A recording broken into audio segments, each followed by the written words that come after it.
Welcome back to Desert Wayfarers.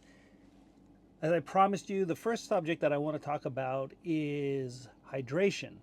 And this falls into the big topic about how to stay safe while in the heat. And survival experts say that the desert wants to kill you, and you probably without water would last 6 to 10 hours before you would die. So, the most important thing you can do, well, two of the most important things you can do is shelter yourself from the sun and drink lots of water and use electrolytes. So today I want to talk about how much water I carry and the kind of the science of electrolytes, which in and of itself is pretty complicated. Okay, so I'm going to try to simplify it and give you some rules of thumb about what I do when I'm in the desert to stay hydrated and replace the electrolytes that I'm losing through sweat. Okay, so anytime I go into the desert, I'm carrying at least 4 liters of water. Okay, so 1 liter is about equivalent. It is 1 liter of water is 1 kilogram. So if I'm carrying 4 kilograms of water in my pack, which is equivalent to what 8.8 pounds. Okay, so the majority of the weight in your pack is and should be water. So what I do is I go with a classic SIG water bottle. It's stainless steel. I have another example here from Salewa.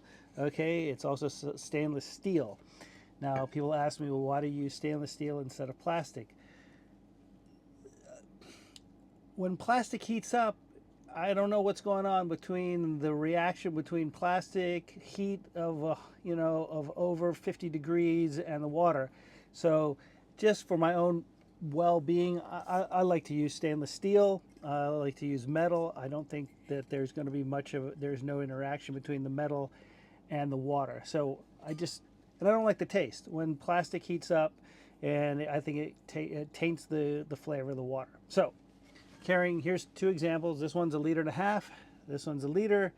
Carrying at least 2 of these and 1 of these or 4 of these. So lots of water, and you have to drink. We're going to talk about that in a second. The other thing, and it is a complicated science, is the use of electrolytes. Now, everybody says you have to replace the sodium and other elements in your body fluids. So there's lots of things on the market that you can buy. Okay, this is a German brand that I picked up in one of the cycling stores in Abu Dhabi. It tastes pretty good. It says electrolytes on it. This is another brand that's pretty popular. You can find this pretty much everywhere. Grocery stores, health food stores, and I like the flavor of this also. Other things, I like these. These are mixed into just small cups of water. So it has lots of good flavors. This is the mixed berry flavor, which is one of my favorites. For those of you who don't like your water tasting, you like your water to taste like water, they sell these electrolyte chews. So instead of your water tasting like peach, you just put one of these in your mouth and that tastes like peach, and then you drink the water on top of it. All right. As I said, the science of hydration and using electrolytes is quite complicated. There's big papers on it and how it should be done.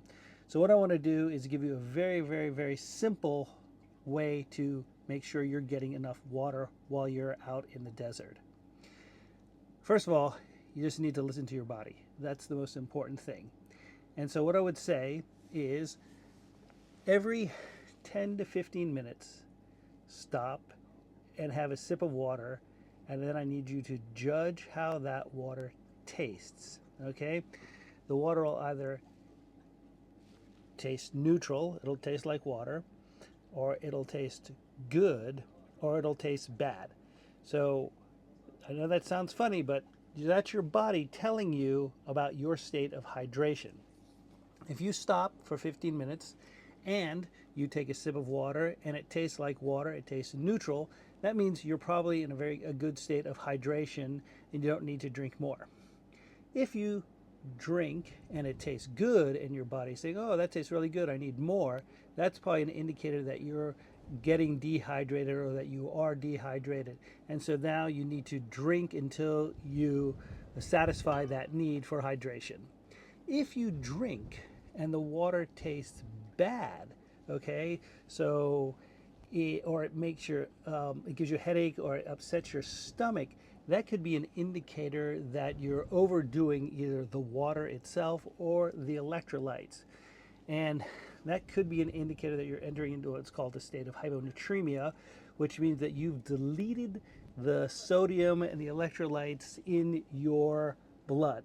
So that's something to be aware of. Okay, so again, while you're out and about, stop every 10 to 15 minutes and have a sip of water.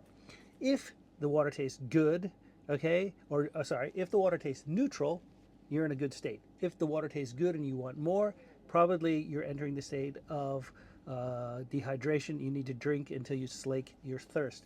The last one is you've overdrank, so you should wait 10 to 15 more minutes. Don't drink. Wait 10 to 15 more minutes and then have another drink of water. So all this is a way of your body telling you of what you need. So it's like I say, listen to your body. Your body understands what's going on and will tell you how much water you need to drink. Now, one of the tricks that I do before I go on any kind of walk in the desert is that I will preload at the car. I will drink perhaps a whole liter of water or a liter of water with electrolytes before I even leave the car. Okay, so I'm preloading. I'm getting all the water I need just before I start my trip. So what that does is that kind of puts off the state of dehydration. Now, I didn't come up with this myself. This is a lot of long distance runners and like Ironman cyclists or triathletes. They use this method. So it's not something that I've come up with myself, so I have to give credit where credit's due, but it is something that I do use and it seems to work for me. So again, water and staying hydrated is critical while traveling in the desert. Okay, the sun, the heat, especially today. Today I said it's 50 degrees. That's 120 degrees Fahrenheit. It's 50 degrees Celsius. That will kill you in a short amount of time. So again, never leave without enough water in your backpack. And we'll talk about that the majority of water, the majority of weight in your backpack is going to be water, and therefore how do you compensate for that? And well, we'll talk about that at a later time, the whole idea of going ultralight in everything else excepting water. So I hope this information was useful to you, and it gives you the necessary information and preparedness so that you can go out into the desert and have enough water and have a great time experiencing all the beauty, all the nature that is the desert. I love it, and like I say, but in order to experience it, you have to carry all the water that you need. So if you like what you hear, or you disagree, or you have some other comments, I'd love to hear about it. Please let me know. And like I say, the next thing we'll talk about is the sun and how to protect yourself from the sun, because that is after dehydration, heat exhaustion, sunburn, that is going to ruin your day, and it could be fatal. So we'll talk to you later. Thanks for watching. Hi folks, welcome back to Desert Wayfarers. I just need to make a quick correction of something I said in the last video about hydration, and that was about what I said about hyponatremia. I said that you had deleted the amount of sodium in your blood. Well, you haven't deleted the amount of sodium in your blood, but when you overdrink or you take a lot of water in, sometimes you can dilute the amount of sodium in your blood, and that's the real definition of hyponatremia, is that you have taken in so much water that the correct balance between electrolytes and water in your blood is not correct. So hyponatremia is the dilution of sodium in the blood. It's not the deleting of sodium in your blood. So keep that in mind, and sorry about that mistake, but we'll keep on keeping on, and we'll try not to make more. Thanks.